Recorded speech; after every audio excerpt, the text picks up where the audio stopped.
Сәлем достар, бүгін біз өте дәмді қытырлақ крекер дайындаймыз.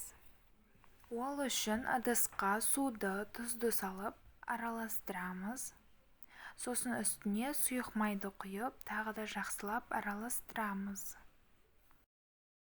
Енді бұл массамызды шетке алып қоямыз да басқа ыдысқа електен өткізіп ұнды саламыз. Сосын қопсытқышты салып араластырып, жаңағы сұйық массамызға қосып араластырамыз.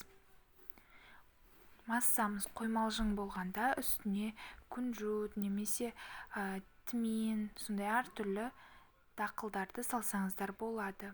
Сосын қолымызбен жақсылап қамыр илейміз.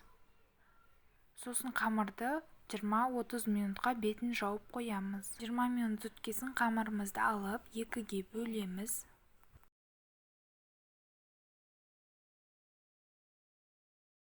Қамырдың бір бөлігін пергамент қағазының үстіне жұп-жұқа етіп жайып шығамыз.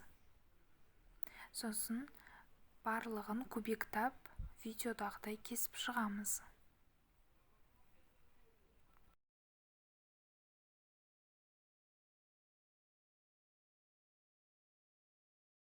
Крекерлерімізді 180 градуста 15-20 минуттай пісіреміз. Мен қамырдың жарты бөлігіне мақ қосып жасадым. Өте керемет болып шықты.